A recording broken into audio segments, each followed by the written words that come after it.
What's going on, you loyal listeners? Thank you for tuning in to the L Squared podcast. I'm your host here, Luke Larson, and joining me today, as per the usual, my lovely and loquacious special guest who will be assisting me in leisurely launching you into levity old legs. How we doing, buddy?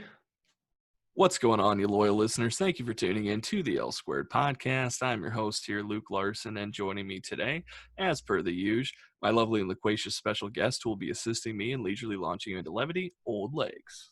Oh my God. Are we stuck in a time loop? Are we stuck in a podcasting time loop? Is that what just happened now? You're witnessing history in the remaking. Wow. Yeah. Welcome aboard.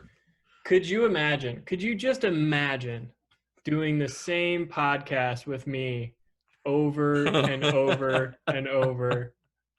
I mean, that is a new level of hell I have not considered. How many different takes do you think I could come up with? Oh God, for Serenity, for just an infinite amount of days, every day. What would be the one movie you wouldn't want to podcast with me over and over and over again? Yeah. For some reason, Serenity's been in my subconscious to avoid. Right. But honestly, probably like Mamma Mia too. Yeah, that's been on our short list. Also, like, you're a big fan of Fast and the Furious, and I can't ironically get into those. Let's go. So that would be tough. And there's so many of them. Yeah, I mean, oh gosh. It would probably, for me, it's like any of the Avengers films. Oh yeah. Especially like the last one, since I've been out for like 10 years. I phased myself out of the phases. So yeah, you were in last you saw it was Avengers Assemble. Oh yeah. So speaking of time loops, and don't spoil it, man. Freaking spoilers, dude. Cut the crap. We're not spoiling shit. Cut the crap. We're going to be talking a little Palm Springs today here, buddy. We saw, Luke and I both got to see this, not together, obviously, social distancing. Yeah. But we got to see this in the comfort of our own homes, like we have been doing for the last, 4 to 6 months now. And I'm ready to get into it. Yeah, let's do it. So we got a couple on the take. We got a L Squared double feature for you here. We're going to keep it light for this first one. And like you said, Palm Springs. So I'm going to do what I do best, or second best, depending on who you ask. Yes. When carefree, the news. I'm trying. Would you let me do it, please? When carefree Niles and reluctant maid of honor Sarah have a chance encounter at a Palm Springs wedding, things get complicated as they are unable to escape the venue, themselves, or each other. Wow, so there you have it. So there you have it. An interesting way of phrasing that without spoiling anything. But yeah, so this is a film. It's an Andy Samberg joint. Yeah. And straight from, what was this, Hulu, I guess, bought it? Hulu exclusive, yep. And I have to say that this is one of those films where I was told multiple times, don't know anything about it going in. And I don't know why I'm so triggered by this. Here's the thing.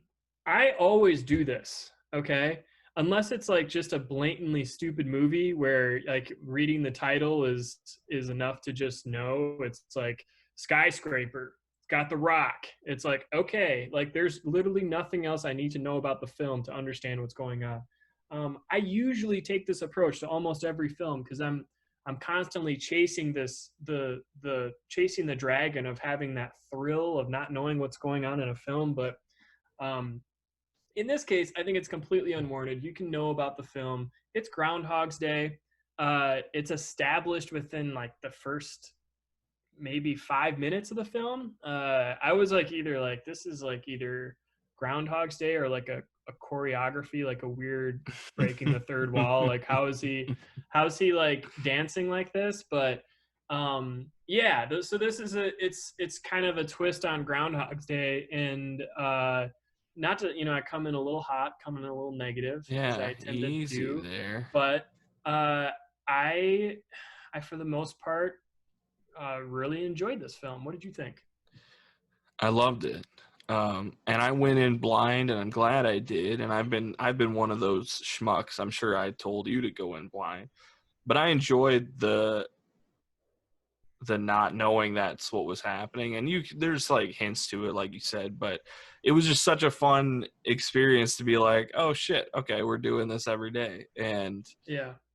it was I just mean, when did you understand that it was Groundhog's Day? Like that's an interesting kind of, because yeah, I was already a little bit like red flags were going up when he like grabbed the chair to catch the guy that's falling down. I'm like, yeah. It was like is this like I didn't quite put it together at that point, but then it was like I absolutely knew by the time that he was like we're like getting shot. watching. Well, no, not even before then. It's just like, hey, you want to see my girlfriend? She's going to be cheating on this guy in the bathroom Oh, here. Like, and I'm like, oh, yeah. okay, I think I understand this. There's Mm, something weird going on here. yeah. Uh, Something is wrong here. I mean, it would be really, I was more of a litmus test for you because, like, if you'd have been like, yeah, it was like he woke up on day 5, and I was like, what's going on here? How many weddings do they have day This is after a lot day of here? weddings. This is crazy. This is unrealistic, right? Did they use the same set? So okay, well, but and I love this movie, but are you a fan of Andy Samberg in general? Yes, Okay, me too. I am. I know that some people can be a little bit allergic to his material in general, or Hmm. I so honestly, I mean, if we want to do the Andy Samberg thing, just kind of right off the bat, I mean, he is the star of the show. He's essentially playing the Bill Murray character from Groundhog's Day. Mm-hmm. And as I was thinking about this and how this is like very much um, tipping its cap to Groundhog's Day, I'm almost not even certain if that's like a reference that a lot of people, especially ages younger than us, will even get. I mean, like Groundhog's Day, that's got to be like 30 plus years old by now. It was Like, is that reference like a commonly like? Do people know what Groundhog's Day is? But I don't know. mhm. Does everyone associate Groundhog's Day with living the same day over and over again? Well, I'll say that I don't know, but I also don't really associate with Gen Z all that often. So Shocking. I'm not like roaming the halls of my local high school being like, hey, Truly do you shocking. guys remember Bill Murray?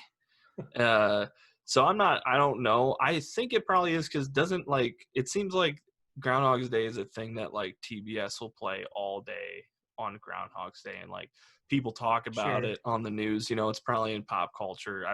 It's a big enough thing where like, I think I don't know why, but like Scrooged is like a big deal to me, but I'm not sure if that's not as big of a thing as Groundhog's Day. I don't think, you know. And I and don't think Scrooge is so. No. great, but I like for me, it's like I think Scrooge should be right up there with Groundhog Day, but whatever.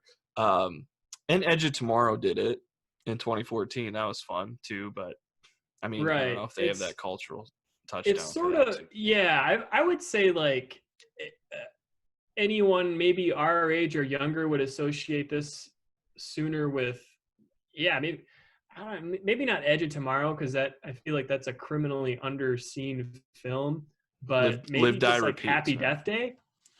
You know, I'm not even kidding. Like I think I think Happy Death Day has more cultural pull than Yeah, Edge of I Tomorrow just or Groundhog's Day. I'm just laughing because I totally forgot that movie existed, and there's two of them. I was like, oh yeah, that's Yeah, right. and they're pretty good. Are I they? kind of like them. They I like looked the first one. okay. I admit I don't think I've seen the second, but It uh, looked terrible to me.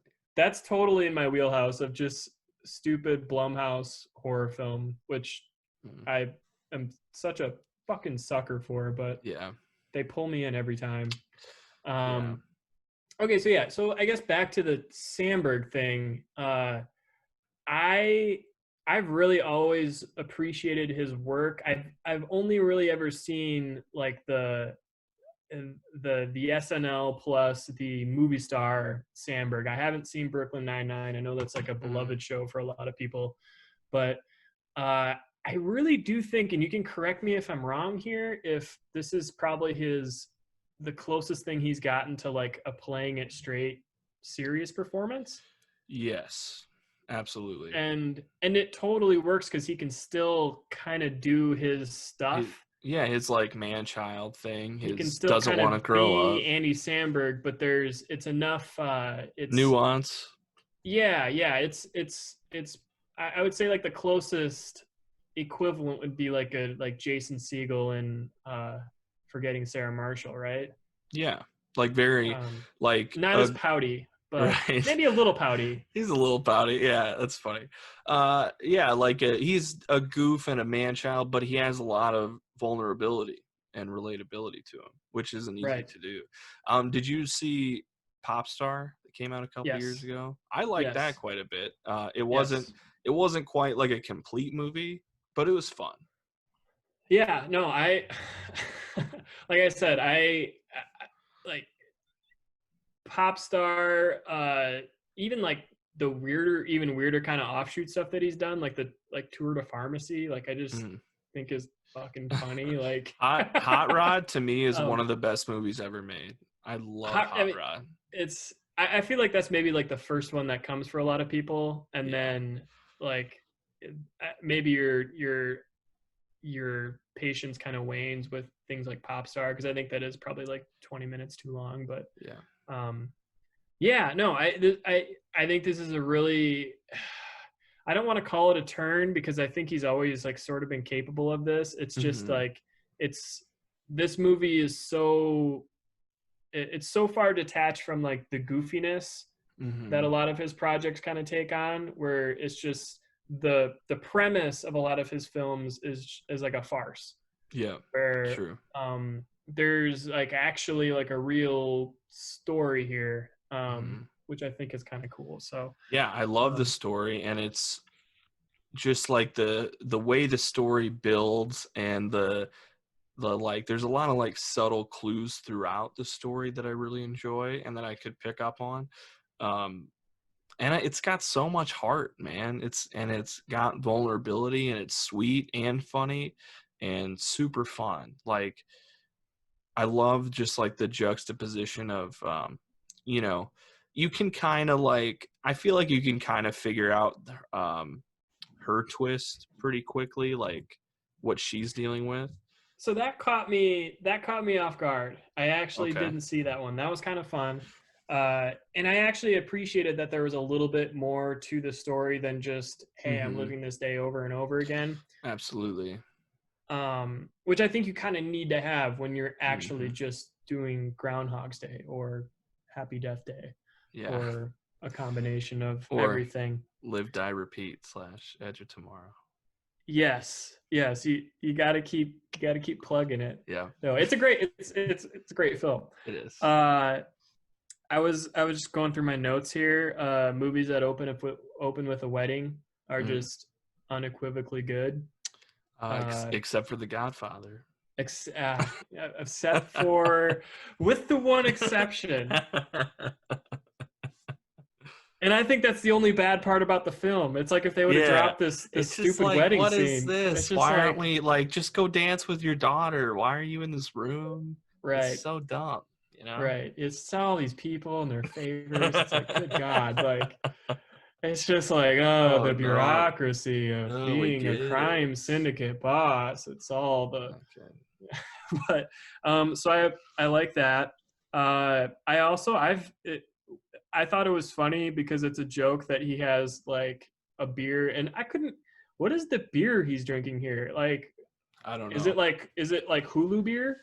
Like I was trying to like Hulu place brand. It the whole time. I'm like, it's like it looked Mexican beer or something. Right. Like it that, looked like it wanted to almost be like that Kona wave beer? That's what it looked like. The Sorta, label yeah. was The trying big to wave, be. big wave. Big wave. There you go. Thank you.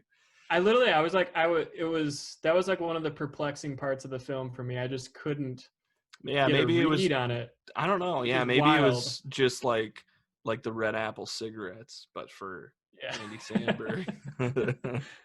Yeah. But I thought it was funny because when he's like in the opening kind of wedding scene where he's just like cracking a beer like during the ceremony. Yep. I've been to a wedding where people brought their drinks in, and I'm like, wow, I'm such a fan of this right now. I've actually been to this, and it wasn't Groundhog's Day, so I like that. Yeah. Question for you, Luke. I'm ready. Where does this rank as far as like weddings you would want to be stuck at for an eternity? Because I think this is honestly pretty high. I've been That's to a good question. I've been to enough weddings and in enough weddings that I don't think I'll out myself by saying I've been to a couple meh to Same. And boy, there are some that would be a real drag do over and over. How many weddings have you been in? Oh, maybe 9. Damn. Okay. I'm almost there. I don't think I've been in 10. Yeah, I've been in 7, so I'm close to you. So how many times have you been the ring bearer? None. Not one time. I was gonna say, I don't think that counts. I didn't count ushering because I've done that twice and I refuse now. I'm like, if I'm not a good enough friend don't give me to a just job. be in it, I hardly want to be a groomsman anymore. The like, usher is always like, hey, we used to be friends one time. Remember that? Do you remember when we used to be friends? Now you can like do a job. And you have like a degenerate cousin who is like, if he's not in the wedding in some like form, your aunt's gonna be pissed. Yeah, it's like, oh, dude, I got the perfect job for you. Yeah, exactly. Yeah, I mean, I could say the same, and sometimes those, but I will say that a couple of my favorite weddings, one of them, shout out, maybe it's a tough one, but it was my number one favorite for a long time. I'll have to reevaluate that now. But Tyler Burdett Backus, popcorn farmer himself, his wedding was great. Friend of the show. He had an all-time wedding. That was so much banger. Fun. It was a banger. But his and a couple others that I've really enjoyed aren't the huge lavish weddings, with the just huge set pieces and just annoying. I've been to a few of those too. So this one seemed like a high-end one, but it looked pretty fun and pretty laid back. I tell you what, yeah, pretty laid back. 1, we're outside. Yeah. 2, the priest doesn't seem to be very ordained, which always means that, the homily is going to keep it pretty short and simple. True, yeah. I was just imagining myself. I was like thinking of like some of these weddings. I was like, oh, it would have thought my Groundhog's Day would 1,000% be like the middle of July, Catholic, long service, 104 degrees, and no one's having a great and it's dry. There's no bar. Yeah. I think I've stayed away from the abstaining from alcohol weddings, but I've been to a couple of them. I've heard legend. Yeah, they're interesting. As you could imagine, most of my friends are functioning alcoholics. Quite degenerate, both my family and friends. So yeah. There's never really an issue of whether alcohol is going to be served or not. But, yeah, that's true. I've never had J.K. Simmons show up to my wedding either. So and be willing to do drugs with you. Right. Which, I mean, to maintain my persona of still sexually viable Crystal Silver Lake Dad, who's never not Silver Lake Dad, who's never not down for psychedelics. Yeah. I mean, you kind of got to. Yep. You got to do drugs with J.K. Simmons. So you don't have a choice. Once again, just another guy who makes everything's better. Like, I can't think of the last time, just J.K. Simmons, man. He just comes in. He hasn't really played a part in a while, I feel like. That's not J.K. Simmons, but I'm, like, so okay with that. Um, and I guess maybe we could like reveal a little bit more of the plot twist with this is that you're capable of bringing in other people into your day. Mm-hmm. So now let me ask you, how long until you brought me into your stupid wedding day? Like, how long would you hold out? You mean like if you weren't like invited to the wedding initially? You just drive and get me. It's like, hey, I dude, I just got go this get thing. um honestly, Blindfold surprising me into the cave. straight up, um day 3. That's it. Less than a week. Yeah, because it would be like the first day you'd be like, what's going on? Second day, you'd be like, okay, what am I gonna do? And you are number one. This is totally sincere. You are number one on my list for like some crazy unexplained shit is going on. I don't know what's happening. I know that if I go to you, you're not gonna be like, no, you're crazy, man. You're just gonna be like, all right, yeah, I'm let's all go. in. Yeah, I'm instantly. so susceptible to being red pilled. I think I've talked myself in and out of QAnon over 100 times. You Yeah. know, See, I just this like that is true. I think that this question is more interesting. Flip back to you. How long would it take you to come get me? Would you ever come get me? wow. Because I have to like say, the thing that's gonna be tough is that I am gonna be the one who's gonna be like, shut the like you're full of shit. Like I would think it's a joke. Like you're you're trying to play incredibly a joke. rational. Yeah, I You're incredibly rational, rational to a fault. And I don't know if I would want to like put that evil on you. I think I would have some serious reservations about bringing someone into my like purgatory. Yeah. Yeah. And be like, well, I mean, it's an open bar. I mean, it's like, yeah, I've been here a couple years. How long do you think you would? Are so? Here's the other kind of fun question too. Do Mhm. you fall into the well, this is my life now, or the let's learn quantum physics and try and solve Yeah. this thing? I Yeah, it's a great question. I probably honestly, knowing me, I probably fall more into the, well, this is just my life now. Let's make the best of it. Like when J.K. Simmons uses it to just be a better husband and a better dad, like getting up early to try a new tuna recipe for your wife, like that's me, you know, like that's what I would you're do just with it. you're settling down. Yeah, I'm like, yeah, this is good. This is fine. Yeah, it's like, hey, Yeah, the stock market, it's never up, it's never down. yeah, It's we're just always about the good. same, man. Yeah. Like, Man, that oh was man, heartbreaking too. Just like when they have that talk, and he's like, "Yeah, I'm never gonna get to see my kids get older," right, you know. But then he was like, "But this is a good day, and I get to right. spend it with them," and it's like, damn, Again, yeah, there was some interesting wrinkles. I like that. yeah, I also like the idea, and Sandberg just kind of hints at this, but everything resets, but you still live with what you've done. So like mm. being a holy terror is Would be the something has you would have to live with right away. right. Yeah, I'd be like on day 3, like just Like I've made a huge mistake. yeah.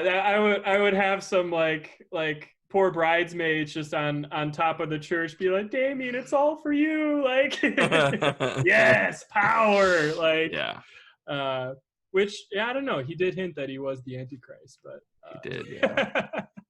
um, so I did like those wrinkles. I think it does enough to stand on its own, and I think Mm-hmm. it is truly just it's a modern day, just kind of successor to a Groundhog's Day, and I think Yeah. it sort of achieves a little bit more than Groundhog's Day Yeah, does. because Groundhog's Day, like what I really like about Groundhog's Day, which is weird, is that doesn't it doesn't even try and explain what's happening to him.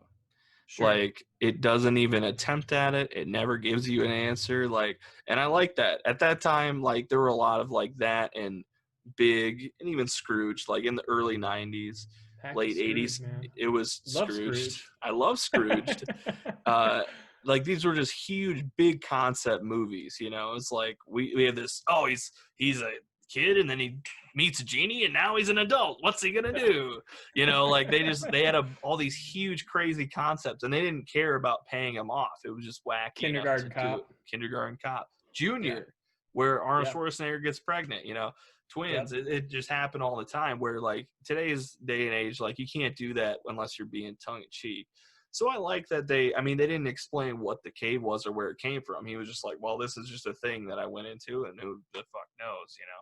But and with the other wrinkles, like, I love that she had to wake up every day, like, in the morning after the worst.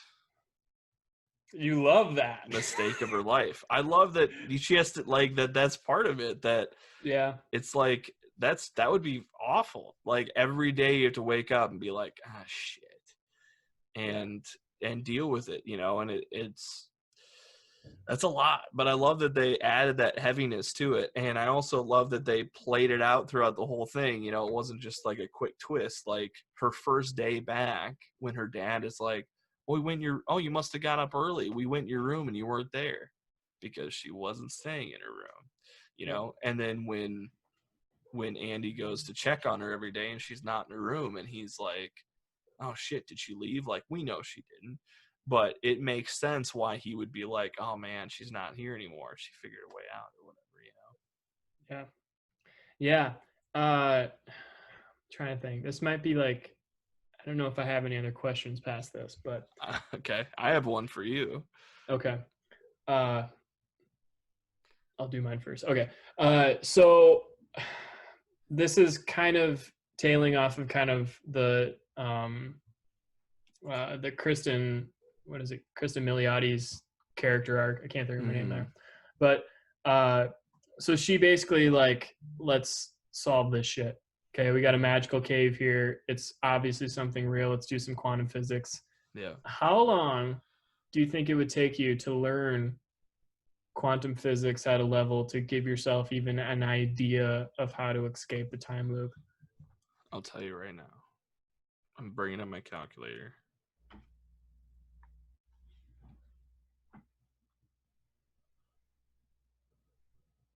This is great podcasting. It would be 417 days. 407. So wow, under a year, or a little over just a year. Over a year. Yeah. Because that's just the 10,000 hour rule, right? To be an expert. So that's my guess.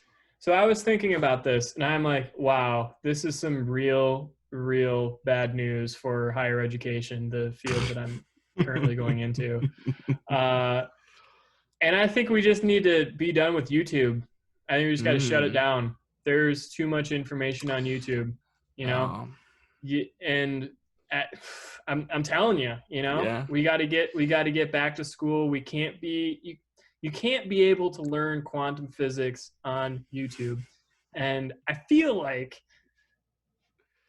So you want to maybe you can, yeah. So I'm just saying this truly out of just the being spiteful and in this field. So, so you want to go back to the time where like you have to be Gandalf and ride to Rivendell and go through the old scribes and be the only one who has access to the library to get knowledge to give to the other people. Yeah, I'm not saying just like get rid of the internet. I'm saying like no more YouTube. Like you can't just like sit there and watch YouTube videos until like you're.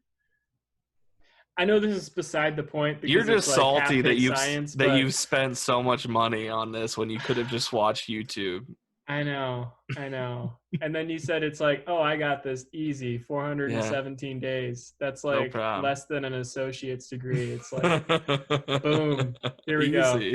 I will say, I think my time would be doubled, if not tripled, if I were the day I was waking up every time, if I was waking up with a hangover.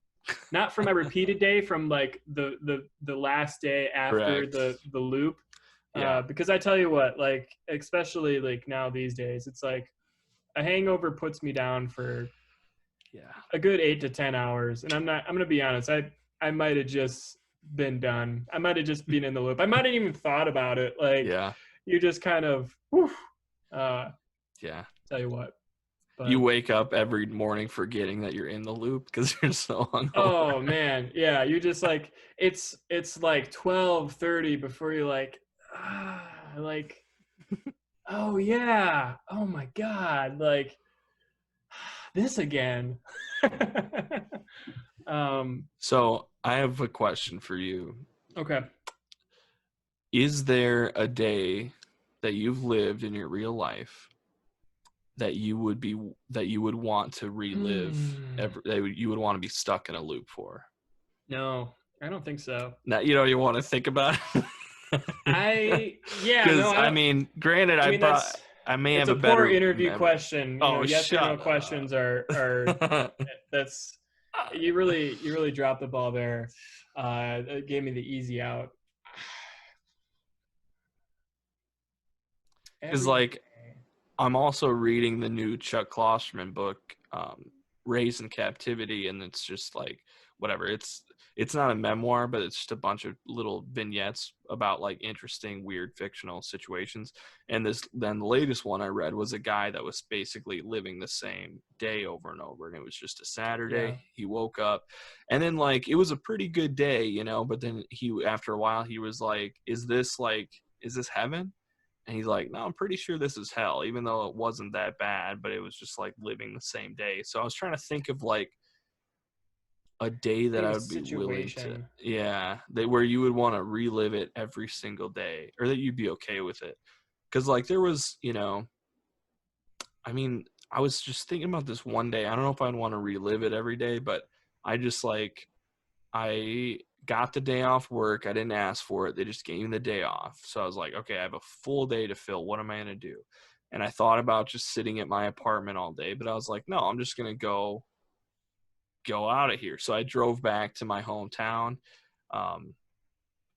went to see some old friends, but like stopped back and said hi to like an old teacher of mine. And then when I was driving on the road, all of a sudden I run into at the crossroads in a tractor, the aforementioned Tyler Burdett Backus, my good friend. And I just like pulled over, hopped on the back of his tractor and helped him farm for a little bit. That was fun. And then he was like, hey, you can go. I was like, yeah, I was going to go get some lunch or something. He's like, oh, just go stop by my house and go get some food. I was like, okay. So I drove to his house, went in, started making some food. And then his wife came in and I was like, oh, hey. And we hung out. Nothing salacious happened, don't worry. And we hung out, and then This is your day. This is your day. this is my. I mean, like, because it was interesting. Like a lot of different stuff happened. I ran into people. I didn't, This is the day you're landing on. I mean, I don't know. It was So I one don't where I know was if, like, it's not great, but it's not bad, so And here's what I think I would need. it just was a day full of serendipity already, so that's why it came to Okay. mind. Okay, so this is what, and they sort of get at this. It's like it's on a smaller scale, but if you're thinking like truly for eternity, I think you would want as many options as possible. So I would have to like make up a day, I think, as I don't know, like I go to I go to Game 7 of the Cubs World Series, and I will get to watch the Cubs win a World Series. But then I also have the opportunity to meet every single person that went to the game and have all these different experiences. So it's like between like the 30,000 people in the stands and the 40,000 people outside getting hammered on Addison Street, like maybe that could give you some mileage, right? As far as like different experiences, but That's true. or like I don't know, like a theme park. Like even then I would just it sounds like terribly depressing. Like Yeah, it does. And then there's like the thing you would need some like sort of upward mobility. You could like he introduces the idea of leaving the wedding, traveling. Yeah. But even then, like I mean, we're not to say that podcast isn't doing well, but the upward mobility to even get to Tijuana is like, could I take out a loan the same day? Like, I don't know. I don't know. It's a good question. Yeah. So it's really interesting. I don't know if I've lived a day where it's like, damn, like let's run that back Yeah. over and over and over.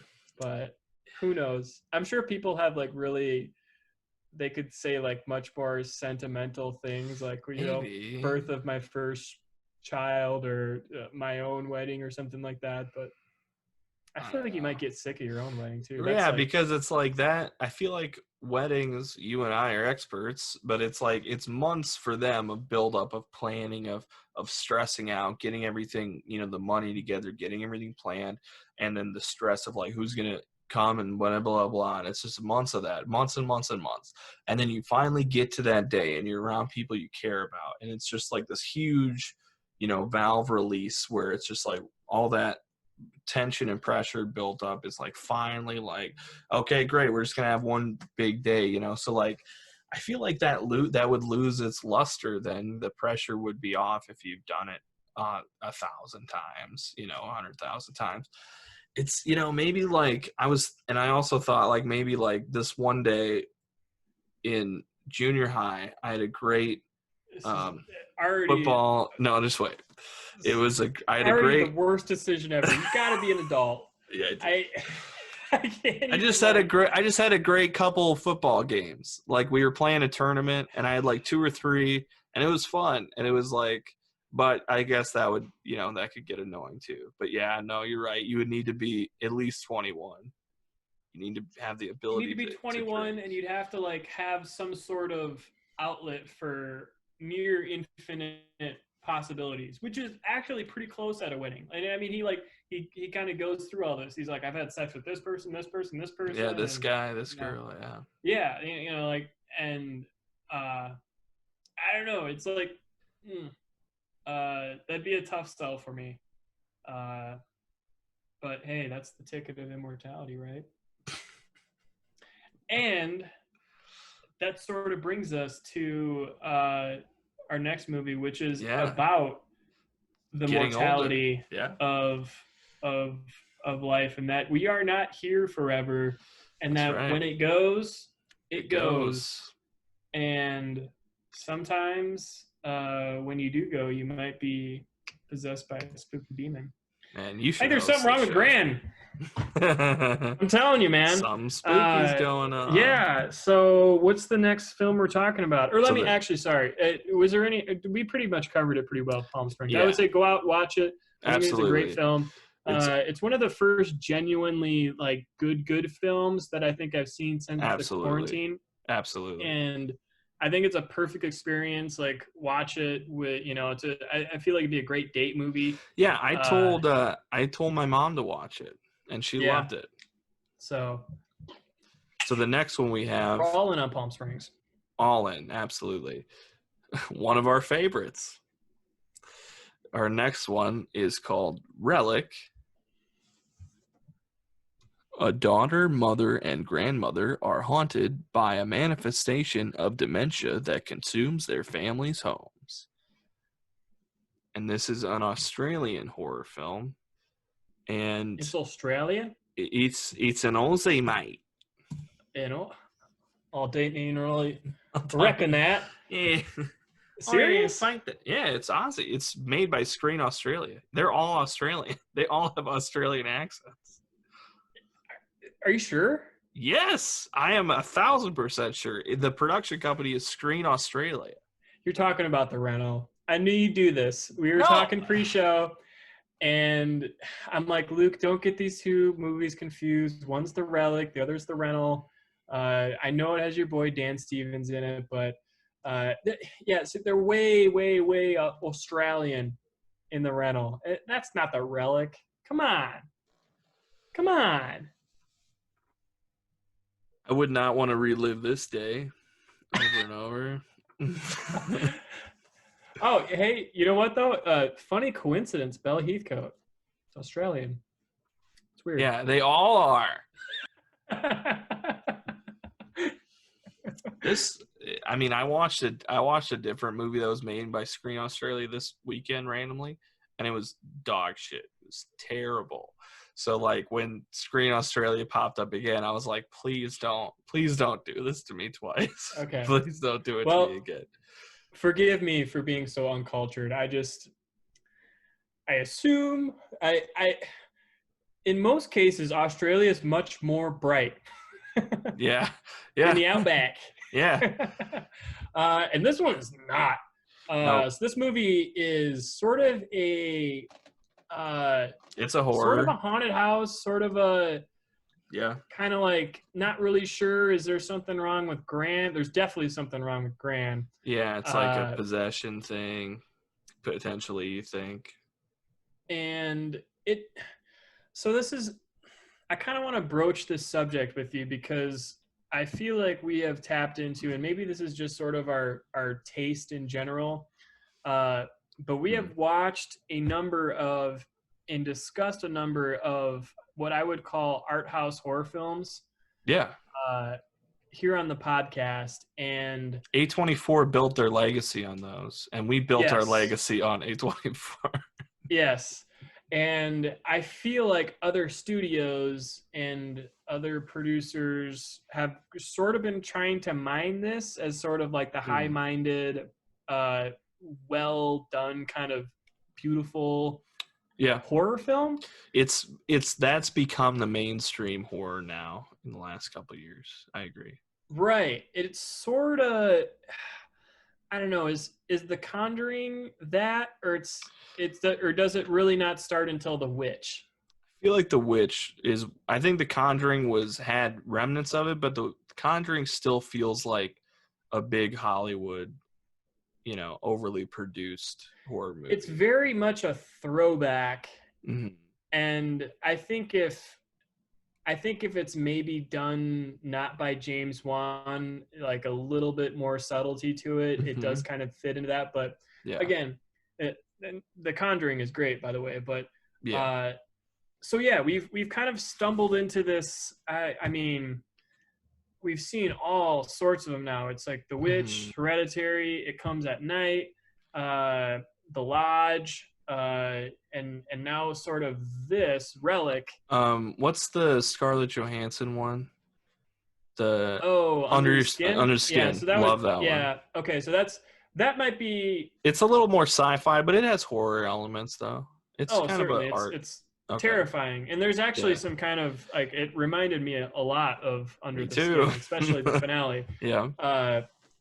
But it's really interesting where we've kind of gotten into this. It's this kind of genre bubble, and I really appreciate.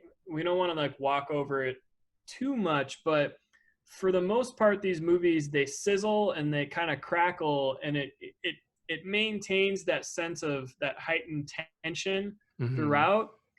But I find a lot of the times, if you don't go like full crazy with the third act, and maybe this is just my preference, that it just kind of loses all of its rewatchability, and B, it sort of kind of it just like it tapers off. It kind of leaves you like, well, all right, I guess that's it.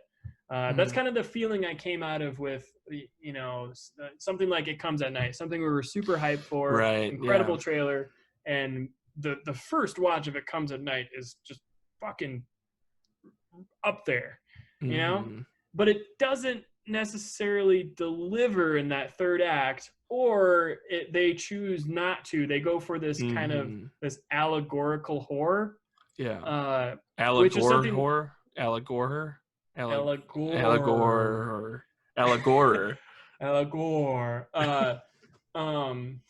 Wasn't worth interrupting. We're the best. But I find that if it's not done well, it just kind of sort of leaves you feeling meh. And I really enjoyed Relic because it does that, but it also sort of kind of threads the needle between like, let's just fucking go full crazy here in the third act. Yeah. And it's awesome. Right? So I'll let you go here. I kind of monologue there for a while. What do you think? Did you like this film? Yeah, I loved it. Again, 2 bangers for me. when you were talking there, I thought you were gonna say that you thought that this movie did that, and I was like, I mean, it kind of did, but I love the ending. The whole thing reminded me a lot of the Babadook, which is another great Australian horror movie from 2014. Again, I'm gonna have to check on the Australia It part. is. I mean, I know my Australia. I know my Australian films. I'll let you go. I'll let you go ahead. Yeah, Go look on. it up. Prove me right. Well, I mean, there's no Crocodile Dundee in it, so I'm not really certain that you're hitting the mark there. But right, mate. This is Right. an allegory for me. Yeah, I mean, so it reminded me a lot of that because the Babadook is fucking great, by the way, and it picked up some heat and when it first came out, but I feel like in the last 5 years, it kind of like lost a little bit of that heat for some reason. I think maybe because the Babadook has since become like a gay icon randomly. Like people are just like, he's our guy. Yeah. I'm not saying it did that for me. I'm just saying like once that happened, then people were like less likely to be like, oh, I love this movie, you know? Yeah, no, But it doesn't take away. Like Babadook is a totally fucking not. banger. It's so good, and the ending is very symbolic. And that movie is about the monster, and what's tearing the family apart is the grief and how they haven't dealt with the pain of loss and of her husband, right? And then this was similar to me in that the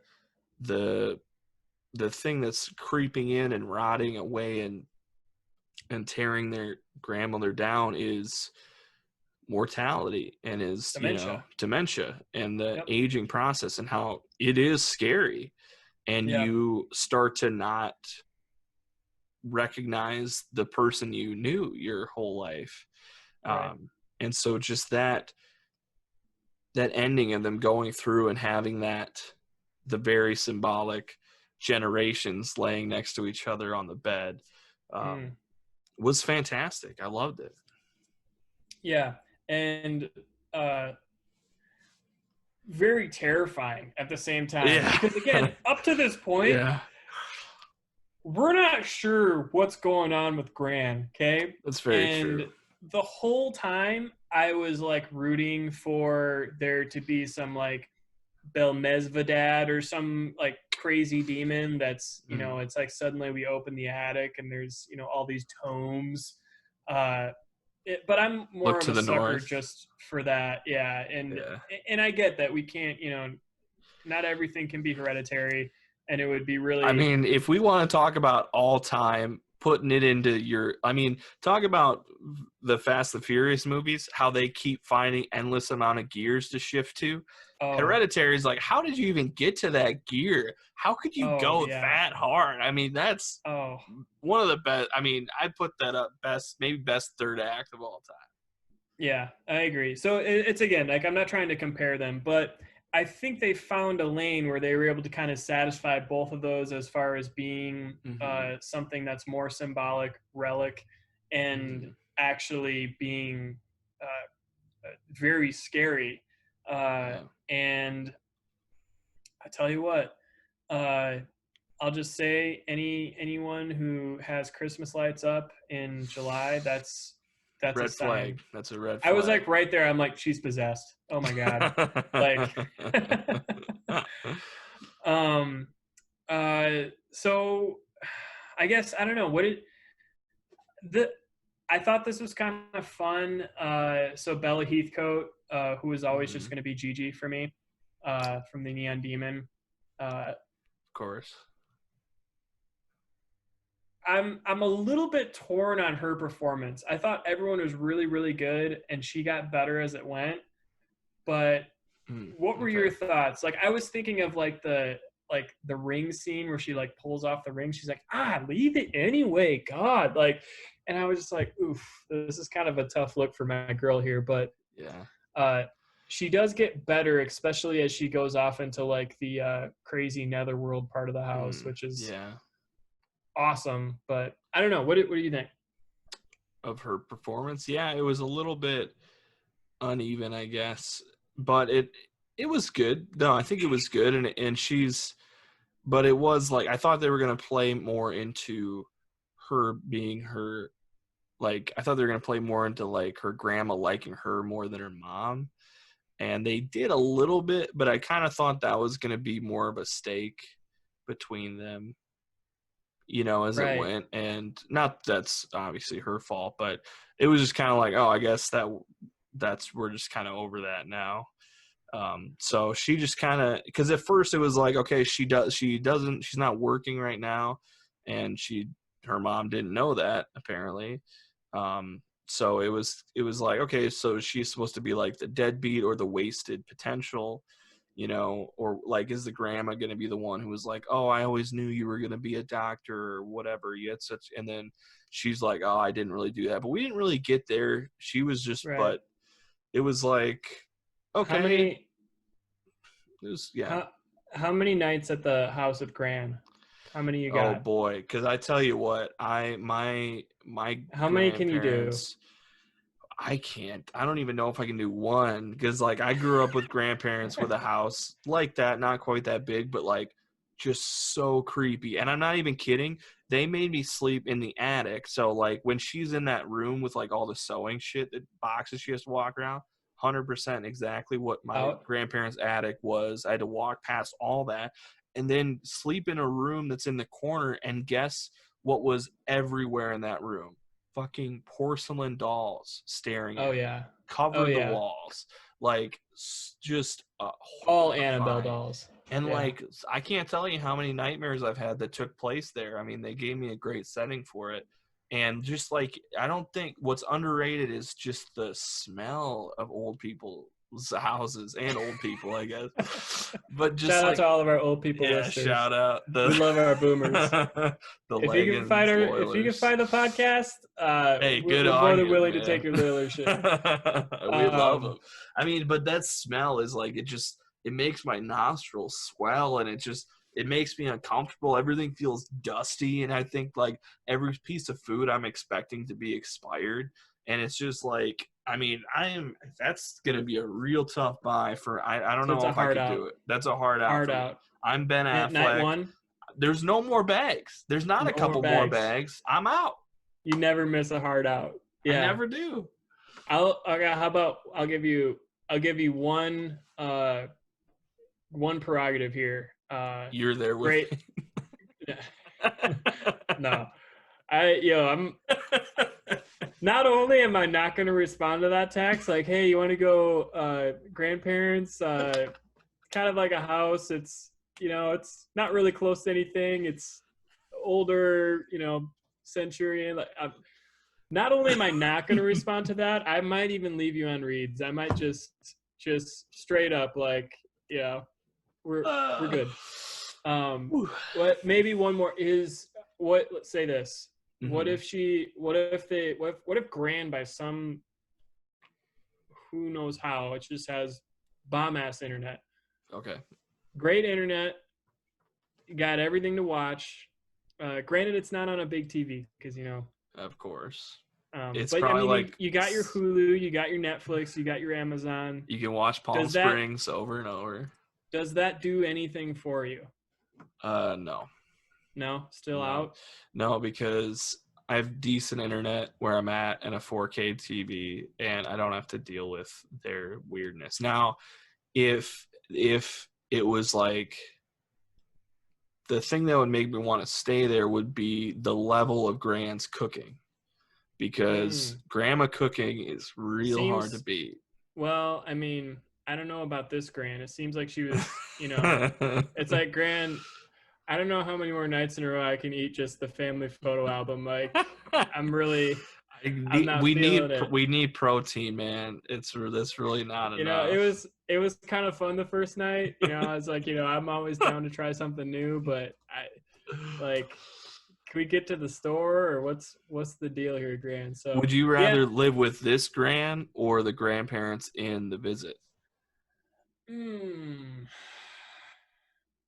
Because I'd probably go visit. yeah, They like had I fun probably activities for a while. they seem to be more into it, you know. Uh, I mean, at least you like the illusion of, Of like pretending to be like happy to see them and want to give them a yeah. It's fun like time. you know, it's not like I'm not like being called like my dad's name every morning, like you know, it's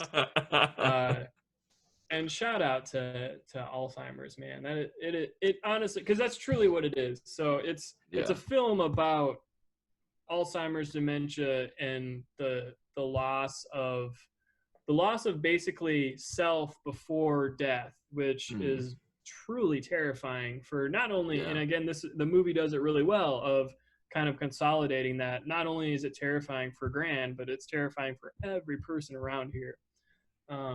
Yeah.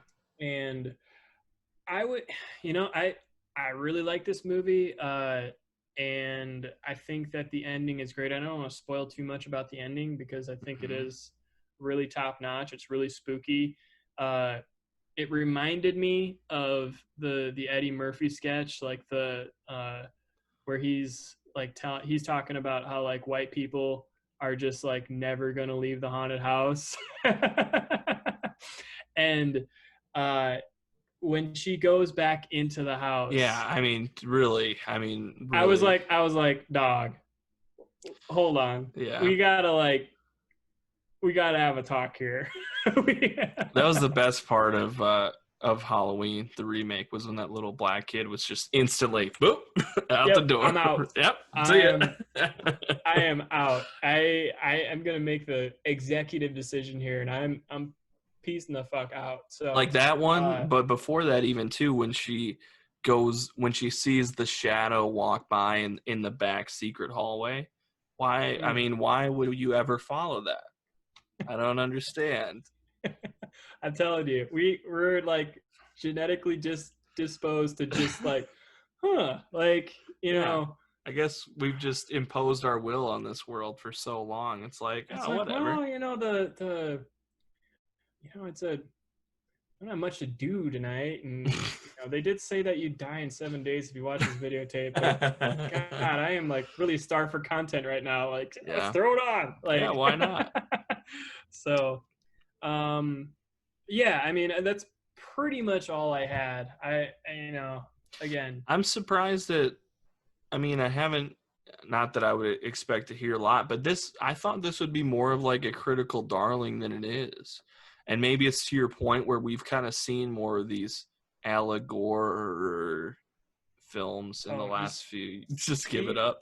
Trying to make it happen. Yeah, I love it. It's growing on me for sure. Okay, cool. Like the Rot.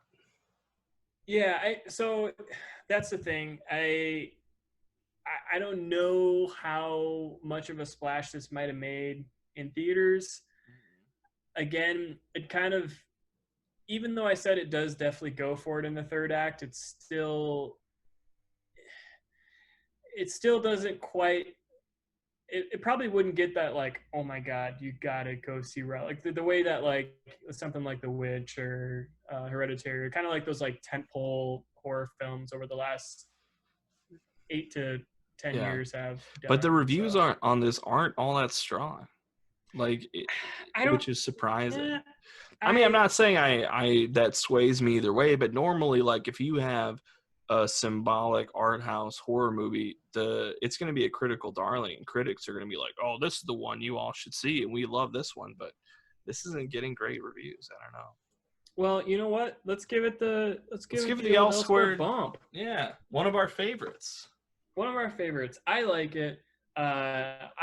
This was actually, so speaking of that, director Natalie Erica James, this is her debut film, which I think is pretty fucking strong debut as far as, again, the chops for set, scene, and delivery with a film that's very visual, very moody, and keeps just that kind of grip on you the whole way through. Because again, we don't know what's wrong with Graham.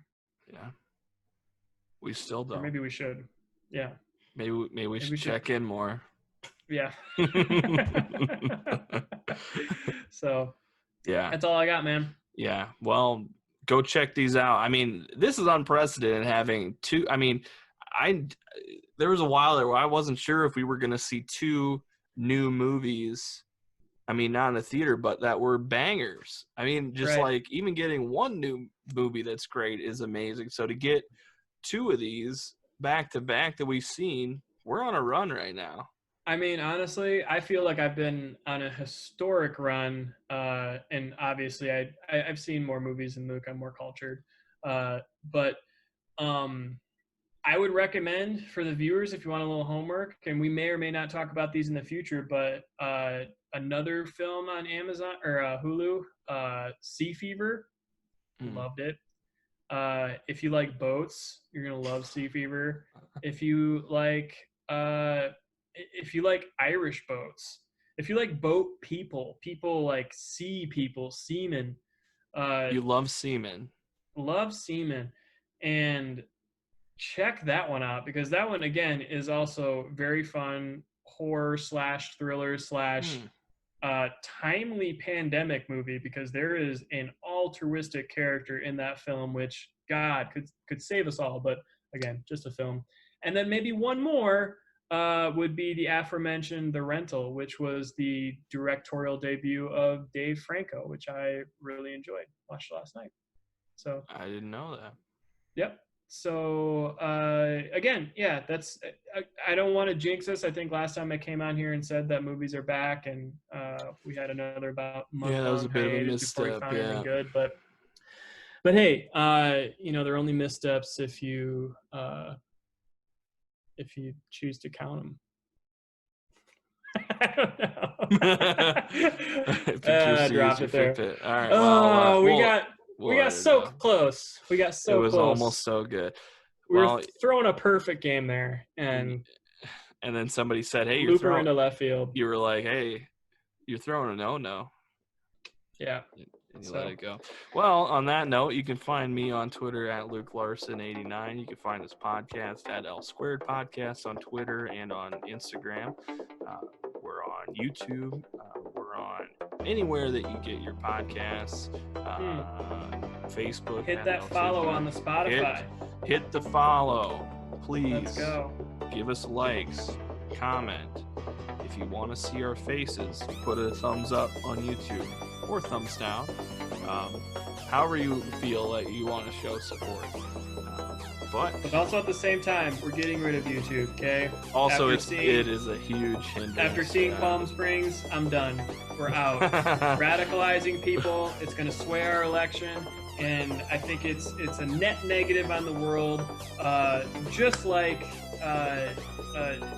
being able to learn quantum physics just by sitting at a cafe on your internet, watching the computer. We don't want that. We want to go back to the old way of learning. Like Luke said, Gandalf, okay? Yeah. That's the way. So I want to abolish all media sources except for podcasts, and then bump up our little podcast to let us be known. So that's all I got here, man. And I wish, yeah, the best.